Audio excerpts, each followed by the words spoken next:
Assalamualaikum warahmatullahi wabarakatuh.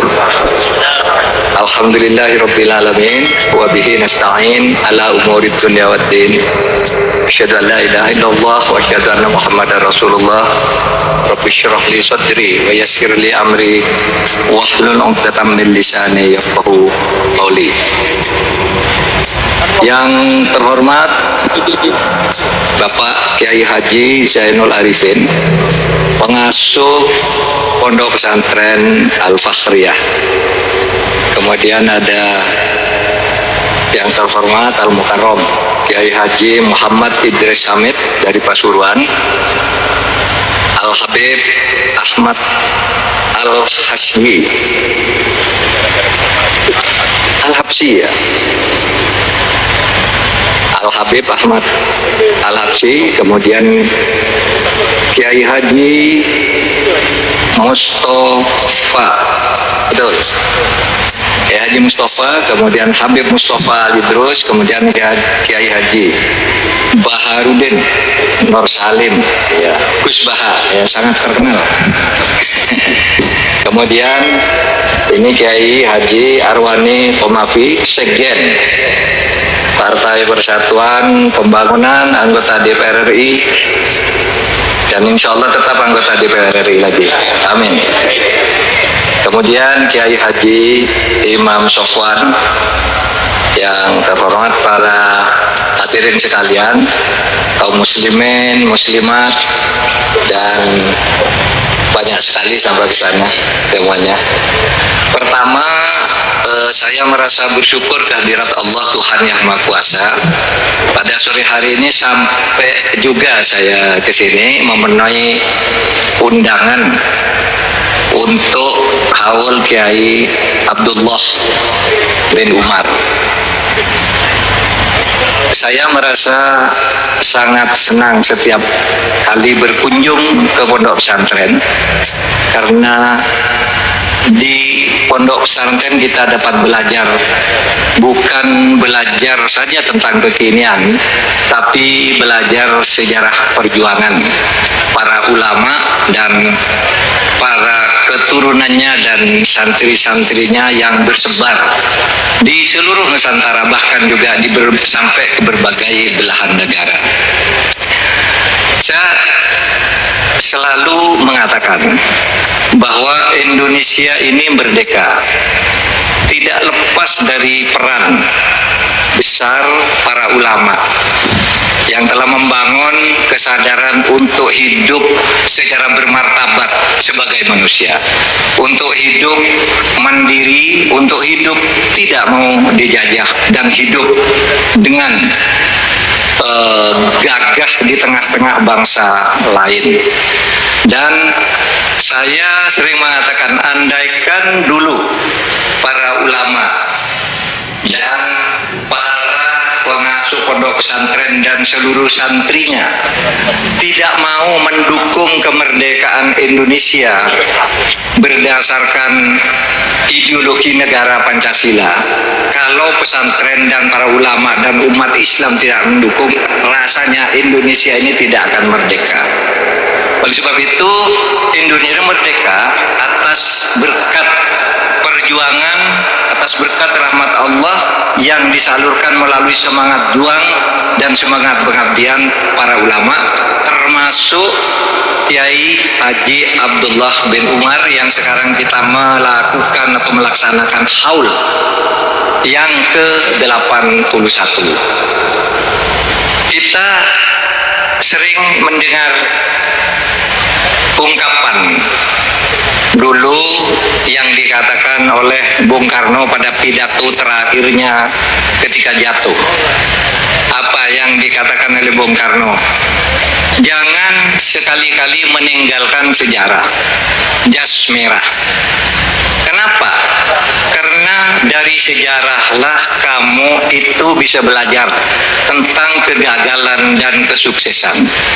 Nah, dalam kaitan ini mari kita pelajari, mumpung haul ulama Kiai Haji Abdullah bin Umar, lalu kita kenang perjuangan para sahabat-sahabatnya dan seluruh keluarganya yang rata-rata ulama di sini.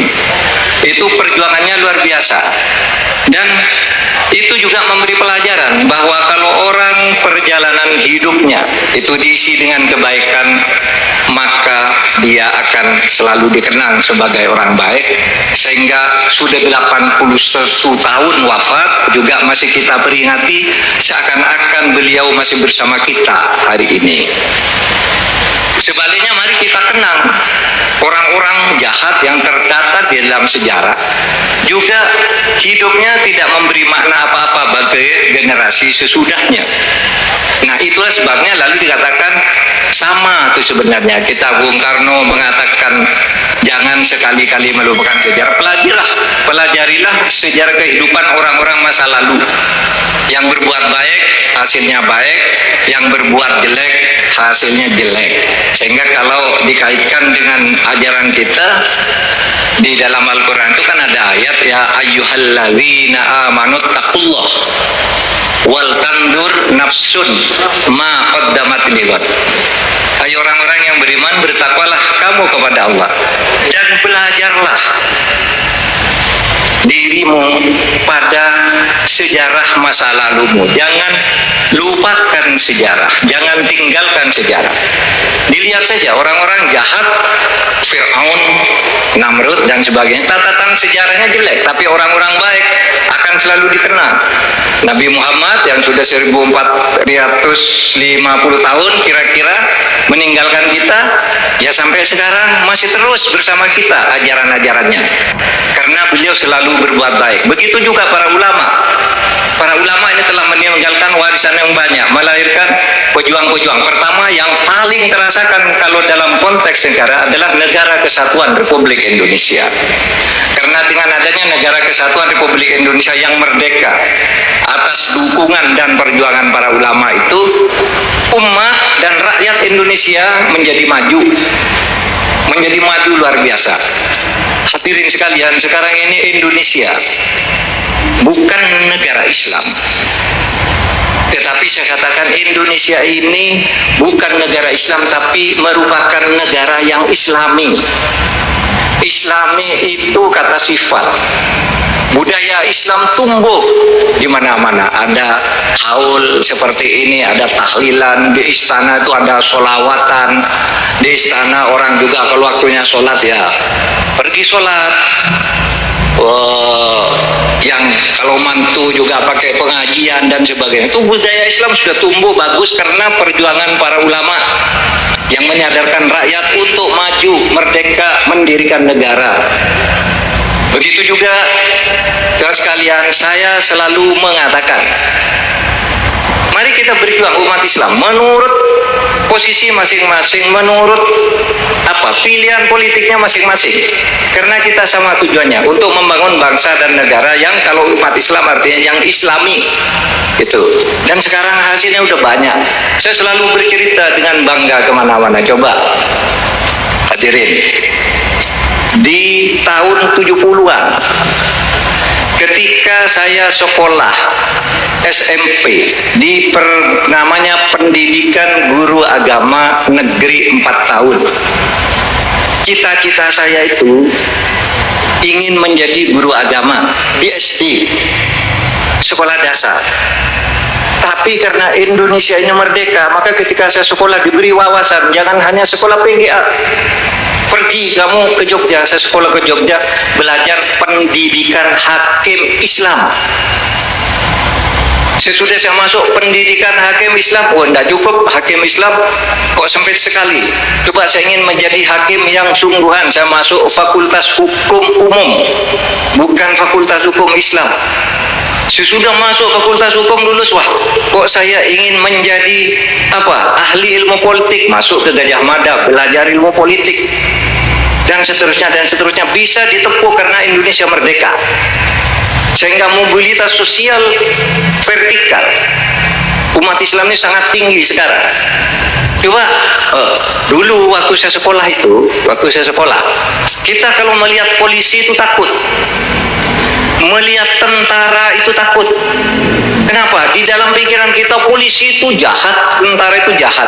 Itu di tahun 70-an. Apalagi tahun 70-an itu ada pemilu tahun 71.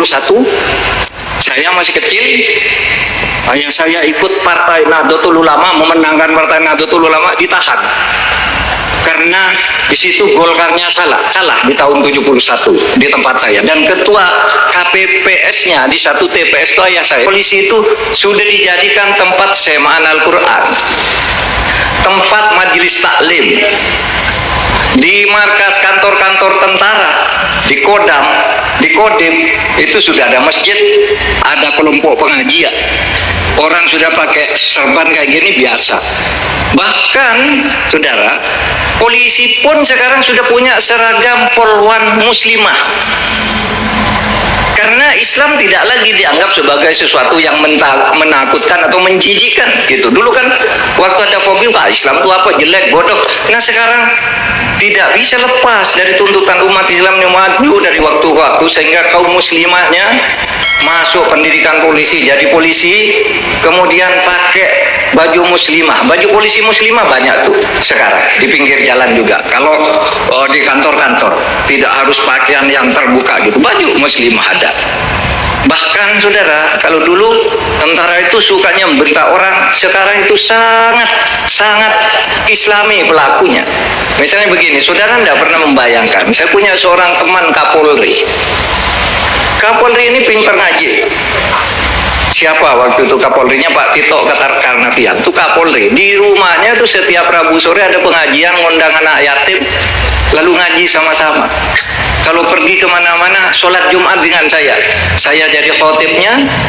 Karena ini kunjungan ke daerah resmi, saya jadi khotib, Pak Tito itu jadi imam, fasih sekali.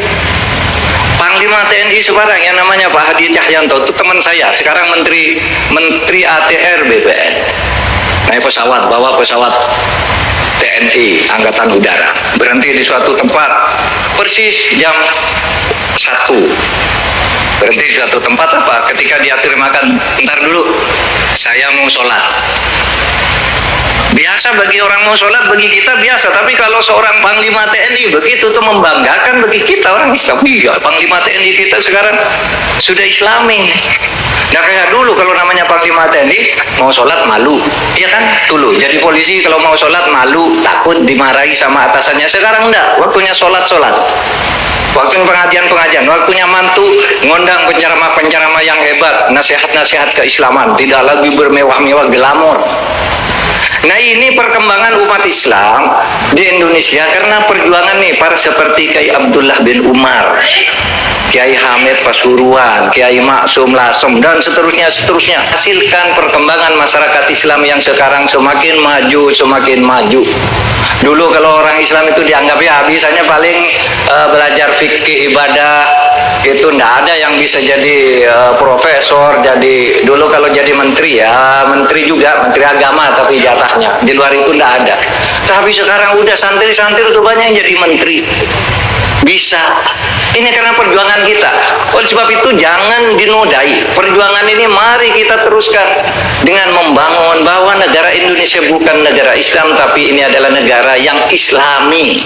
Islami itu namanya bukan Islam, tapi nilai-nilai yang diperjuangkan adalah nilai-nilai Islam di dalam bermasyarakat.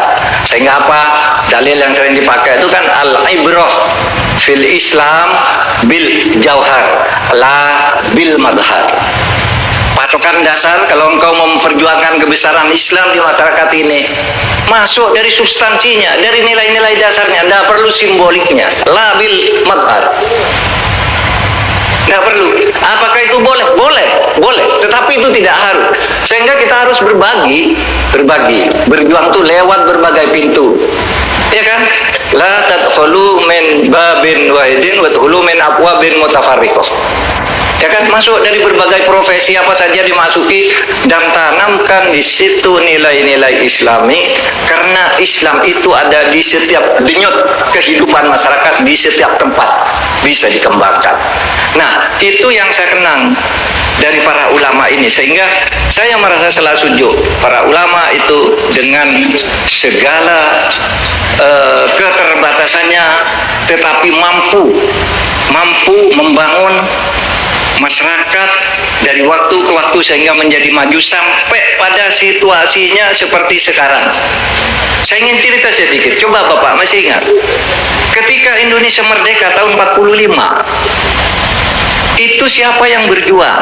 Ya rakyat Indonesia. Siapa itu rakyat Indonesia? Sebagian besar itu kaum muslimin dipimpin oleh para ulamanya. Tetapi begitu Indonesia merdeka, tidak ada orang Islam yang bisa memimpin negara, karena dia nggak apa-apa, tidak ada ilmunya. Nggak boleh sekolah oleh Belanda dulu, nggak boleh maju, hanya boleh belajar agama dalam arti sempit, fikih, ibadah, dan seterusnya. Itu sebabnya Indonesia merdeka tahun 45. Pemerintahan kita tuh agak-agak sekuler, nggak ada pemerintah yang dari Islam, kecuali mungkin karena menang di DPR yang jadi menteri ya satu sajalah, menteri agama. Tetapi ketika Kiai Wahid Hasyim menjadi menteri agama, itu membuat peraturan agar sekolah pesantren madrasah itu disamakan dengan SD, sanawiyah itu disamakan dengan SMP, SMA itu disamakan dengan aliyah, al-jami'ah universitas itu disamakan dengan universitas perguruan tinggi negeri. Itu tahun 52. Tahun 56 itu santri-santri sudah pada jadi pegawai negeri. Tahun 70 santri-santri sudah banyak yang jadi dokter, SH, insinyur. Tahun 80 sudah banyak yang menjadi doktor. Tahun 90 sudah duduk di eselon 1 kantor-kantor pemerintahan. Hingga sekarang di kantor-kantor pemerintahan itu hampir selalu ada majelis taklim di kantor pemerintah. Itu karena itu perjuangan para ulama untuk memberi posisi agar terus berjuang memanfaatkan berkat dan rahmat Allah atas lahirnya negara kesatuan Republik Indonesia ini. Nah, sesudah reformasi tidak bisa dibendung lagi. Sesudah reformasi tahun 98 99 malah yang jadi presiden santri. Menteri-menterinya santri, perempuan-perempuan Islam juga sudah masuk ke DPR, kantor pemerintah, dirjen, rektor-rektor semuanya santri, bukan hanya rektor IAIN.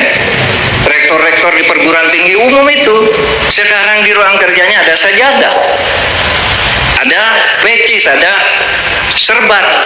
Waktunya sholat ya sholat. Dulu tidak ada bang, kan itu tahun 70-an kita ditakut-takuti dan malu. Sekarang kita maju seperti ini. Oleh sebab itu perjuangan berikutnya, dari hikmah kita melakukan haul ke-80 atas Kiai Haji Abdullah bin Umar ini, kita teruskan perjuangan para ulama membangun negara kesatuan Republik Indonesia agar menjadi baldatun thayyibatun wa rabbun ghafur, dan umat Islam berperan menjadi tuan rumah yang asli dan penting di negara ini. Jangan seperti tamu yang diusir oleh orang lain, oleh cukok. Kita sendiri nih bangun negara, dan kita punya kekuatan untuk itu, karena umat Islam itu kalau diberi kesempatan seperti sekarang ini, sesudah Orde Baru selesai habis, umat Islam pintunya terbuka semua, ya bisa tuh kemana-mana, mau ke menteri luar negeri bisa, mau ke menteri apa bisa, ini apa semua Islamnya yang Islam beneran, bukan Islam abangan. Tetapi mereka tetap toleran terhadap perbedaan. Nah, itu yang harus kita jaga. Saya selalu membandingkan begini, ini yang terakhir nih.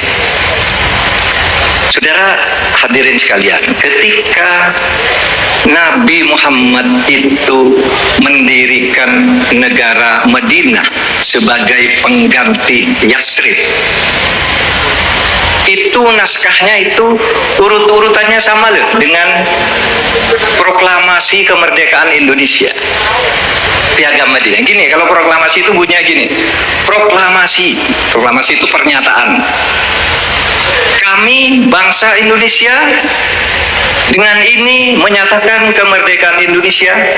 Hal-hal yang mengenai pemindahan kekuasaan dan lainnya diselenggarakan dengan jarak saksama dan dalam tempo yang sesingkat-singkatnya. Kami bangsa Indonesia menyatakan merdeka dan berjihad, berjuang untuk mengalihkan kekuasaan dari penjajah ke kita. Coba Piagam Madinah tuh bunyinya hampir sama. Apa bunyinya Piagam Madinah?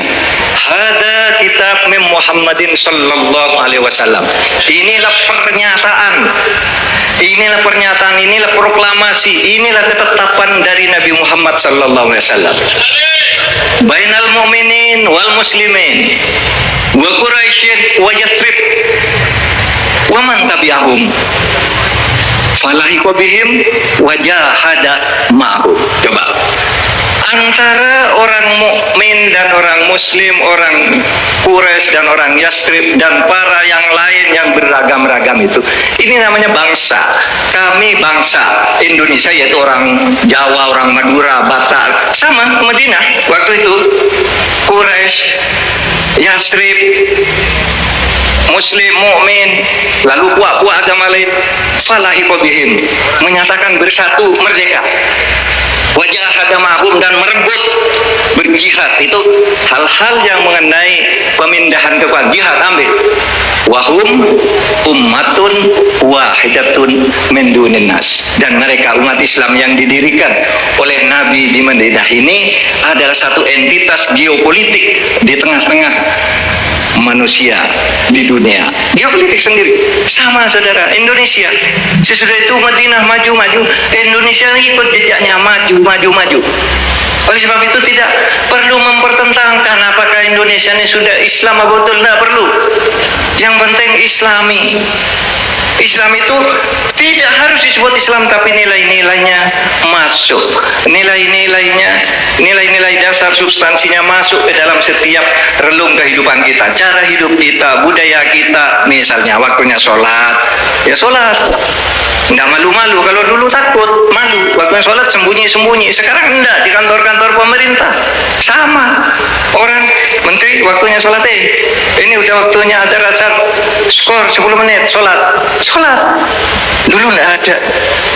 Nah, ini yang merupakan warisan berharga perkembangan Islam dan budaya Islam serta perilaku Islami di dalam kehidupan kita berbangsa dan bernegara, sehingga ini Indonesia menjadi negara kesatuan yang kosmopolit, berkesewargaan, merasa sama di dalam perbedaan.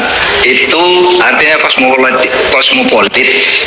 Itu sehingga apa yang dikembangkan dan dianut oleh pemerintah berdasar fatwa para ulama, yang menyusul para ulama yang sudah kita kasih haul ini apa?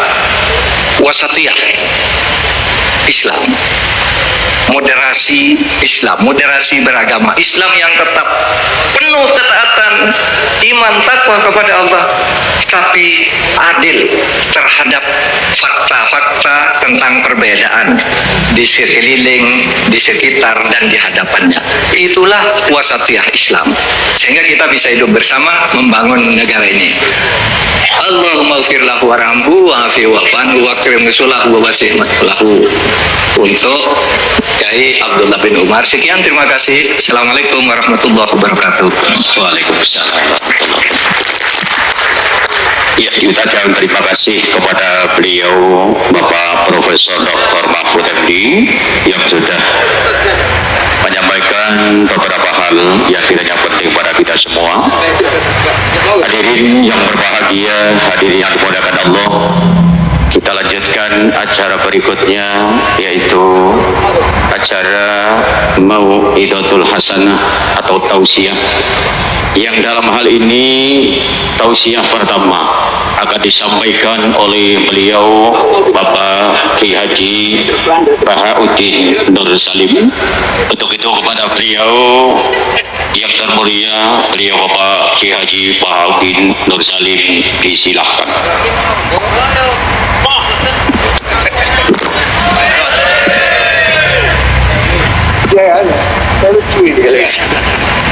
Assalamualaikum warahmatullahi wabarakatuh. Bismillahirrahmanirrahim. Rabbi shrah li sadri wa yassir li amri wahlul 'uqdatam min lisani. Allahumma shalli wa sallim barik ala sayyidina wa ala Muhammadin wa ala alihi wa sahbihi ajmain. Amma ba'du. Ingkang sangat kula hormati Pakde kawula Haji Idris Abdul Hamid, wonten para habaib Habib Ahmad Al-Habsyi, wonten Profesor Hukum nih, sedanten wonten niki mitra kula teng UII. Tapi wonten PR saking tetangga Pak Mahfud itu. Kalau ada tanah cekungan terus diisi tanah itu dipakai sama orang Madura. Jadi ditanya sama yang punya, ini tanah saya, yang tanah kamu dibawa, yang atas tanah saya. Itu mohon dijawab oleh pakar-pakar fikih maupun pakar-pakar hukum. Jadi kalau ada cekungan di blok, kemudian tetangga Pak Mahfud pakai, itu milik siapa? Yang atas tanah saya, yang tanah bapak di bawah. Itu PR untuk seorang profesor, itu juga PR saya sebagai ahli fikih. Itu saya pernah ditanya gitu orang Madura. Saya bilang, kamu gak butuh jawaban, gak butuh pengakuan, kata saya. Ini dulu Pak Mahfud besar itu karena jadi menteri pertahanan, kata Gus Dur. Lama-lama jadi pertahanan, ini gue nanya Pak Mahfud. Jadi ini rileks saja, tadi saya ini kagum sama Mbak Idris sama Habib Ahmad. Dulu itu saya punya teman Kiai Habib Ahmad, itu saking lamanya ngempet ingin wayoh. Itu pas nekahkan santrinya bukan bilang angkat tuh, kata Bikobil tuh nih. Jadi untuk tidak salah itu hebat. Terus ditanya, oh saya ini grogi baru latihan Kiai sehingga salah. Terus kadung ya, kadung. Ada Kiai yang pinter. Kemarin pas mempelainya jelek, Anda agak keliru katanya. Ternyata karena nganten putrinya tuh cantik, langsung bilang Kobil tuh nikah. Kalau pas jelek bener. Jangan-jangan pengalaman pribadi. Terus ini keluarga sedanten Mahfud. Jadi dulu Pak Hamid lahirnya di dalam ini, Ki Hamid. Ki Hamid lahir di sini, punya abah asmane niku Abdullah bin Umar. Ki Abdullah itu punya saudara kandung itu buyut saya. Buyut saya itu rujuk paling terakhir, sehingga mas-mas di sini ini kumuluhur semua sama saya. Main suruh, main apa itu. Karena saya ini mazlum terus ditegur alim, sehingga mazlum itu orang paling didolimi. Jadi akhirnya Allah simpatik, terus yang paling top akhirnya termasuk saya. Karena paman-paman ini dolim saja nyuruh. Saya ini kiai paling gak suka diundang. Bukan karena saya sombong, gak diundang itu ribet. Ngomong harus muji yang punya rumah. Tadi Mas Zainal ini yang namanya Mas Zainal Arifin itu ini di struktur ponaan, tapi gara-gara pengasuh tadi disebut nomor 1. Itu sepanjang sejarah. Naturalisasi. Mantu ya, naturalisasi. Ini kayak ini juga naturalisasi. Jadi mantu-mantu itu agak berulah, Bang. Kalau saya ini gen asli, saya punya darahnya Ki Umar. Terus tadi seperti yang dikatakan Pak Mahfud, ini buat gue sebut profesor ya Pak Mahfud, mohon kersane ketok putrane tokoh Partai NU Pak Mahmud itu. MD ini. Mahmud buatnya MD-nya Mahmudi, itu nama hoki katanya. Karena punya teman Mahfud yang gak dikasih MD itu gak hoki. Yang temannya gak dipakai MD, gak hoki. Yang hoki itu yang dikasih, yang dikasih MD. Jadi ini luar biasa, abahnya dikenang sampai diletakkan terus ya. Dikira itu gelar, orangnya kan dikira gelar. Saya cerita sedikit tentang komposisi tadi yang ngarang sholawat Badar itu Mahfud itu yang Duriyas ini, namanya Ki Ali bin Mansur bin Siddiq. Kalau mbak saya kandung Fatimah binti Idrus bin Umar. Jadi mbak Idrus itu saudara kandungnya Ki Abdullah. Nama kecilnya Abdul Khalik. Dulu itu ini cerita ke mas-mas yang gak pati seneng ngaji, ini buatan nyindir. Cerita mas-mas yang buatan pati seneng ngaji Bang. Dulu ketika di umum diajarkan matematika porogapit, itu di pondok sudah dikasih metode porogapit yang lebih simpel. Jadi kalau 2,5 itu di bahasa Faraid disebut rubul usyur. Karena orang Arab itu gak suka nulis, sehingga kalau 100 2,5-nya berapa disebut rubul usyur. Ditaksir dulu, 1/10-nya 100 kan 10. Nah setelah 10 rubuknya, 1/4-nya berapa? 2,5. Sehingga tanpa ditulis tahu, misalnya saya 1 miliar, 2,5-nya berapa? 1 miliar berarti 1/10-nya 100 juta, 1/4-nya berarti 25 juta, namanya rubul usyur. Sehingga saya pernah ketemu pakar matematika dari beberapa kampus, cepet-cepetan ngitung matematika, itu kita tidak kalah. Karena saya jenis cucu Mbak Umar yang sinau, ini nyindir putu-putu yang merapati senang sinau. Terus monggo kalau aturi tobat ya bersane. Karena saya ini setiap acara di sini, ini aku dikongkon pidato, tapi posisi itu dikongkon, buatan kehormatan. Gratisan. Ini gratis ini. Kemarin saya itu di hallnya Pak Hamid, sebetulnya mau dibarengkan jenengan tanggal 24, tapi katanya Pak Mahfud milih yang rame, Pak Mahfud milih yang 25. Karena saya ini bakat wali, jadi milih yang 24 itu. Jadi sebetulnya di tradisi matematika pondok itu tidak kalah cepat. Misalnya 1/20 atau 1/10. Misalnya zakatnya zuhur itu disebut usyur atau nisful usyur. Jadi kalau kita punya aset 100, usyurnya 10. Kalau nisful usyur berarti 5. Nah, ketika di kampus diajarkan itu 1/20, santri bingung, mereka mikir porogapit. Sebetulnya itu usyur atau nisful usyur. Nah, monggo para putu niki sinau malih niki putu-putu kok. Ojo didagus tok gratisan cucap-cucup. Niki Mas Arwani nggih Mas kula, tapi ngajine kadose khatam kula. Mulane terus DPR Mbak. Kirian nggak hafal Quran duka sakniki mboten.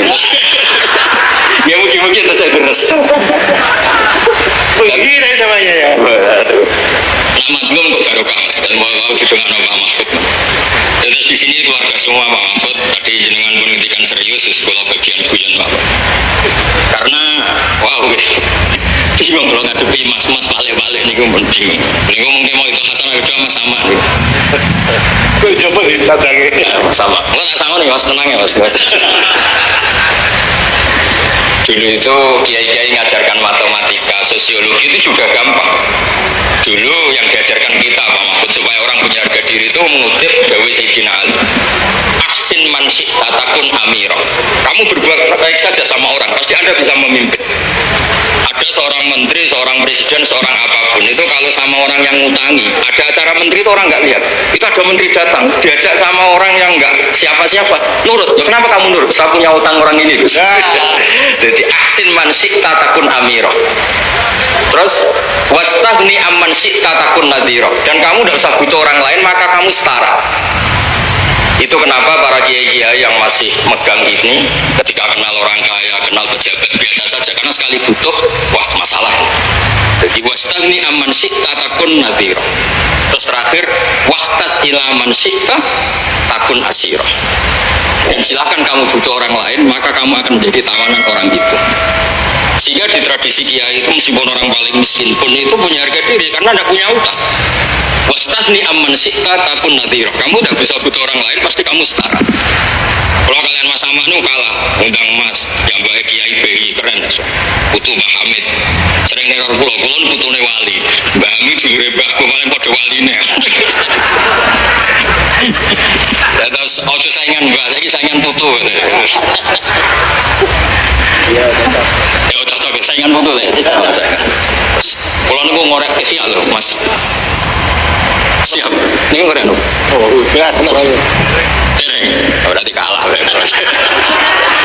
Iya Habib Ahmad, ini kan ngorek ikhya nih. Rian Pak Hamid senengnya ngaji. Iya, sama Habib Jafar. Sudah tak kasih sarannya biar macamnya gampang. Terus dulu itu kiai-kiai ngajarkan matematika itu gampang, jadi dikasih tahapan. Misalnya 2,5 nyebutnya rubu'ul usyur. Jadi ditaksir dulu, di 1/10 dulu, baru setelah itu ditarbek di 1/4. Sehingga ketika angka misalnya 1 miliar ya gampang saja, 1/10-nya itu 100 juta, berarti 1/4-nya itu 25. Kemudian ya modern itu disebut 2,5. Jadi sebetulnya kalau kita ngaji khatam itu masalah sosial, masalah politik. Masalah politik juga sama. Saya punya kitab banyak tentang makalah-makalah politik. Itu diantaranya yang dikutip juga lagi-lagi beberapa sahabat ngendikan fakub hanlakum hina sirtum horodon yurma. Buruk sekali kamu umat Islam ketika jadi objek sasaran. Itu dulu pernah ada seminar ekonomi saya ngisi itu. Ketika orang Islam suka haji, yang kepikiran bikin sajadah itu orang Cina. Ketika orang Islam suka umroh itu yang bikin pakaian ihram itu orang Cina. Jadi objek. Jadi kita butuh Islam sing kedonyan supaya gak jadi objek. Dulu politik juga sama. Kiai-kiai kon milih caleg, bariku dia kali tok ora tau dadi aktor. Bosen dia kali terus dados Mas Arwani ini kita nyalek piyambak. Nggih ngoten mawon. Assalamualaikum warahmatullahi wabarakatuh.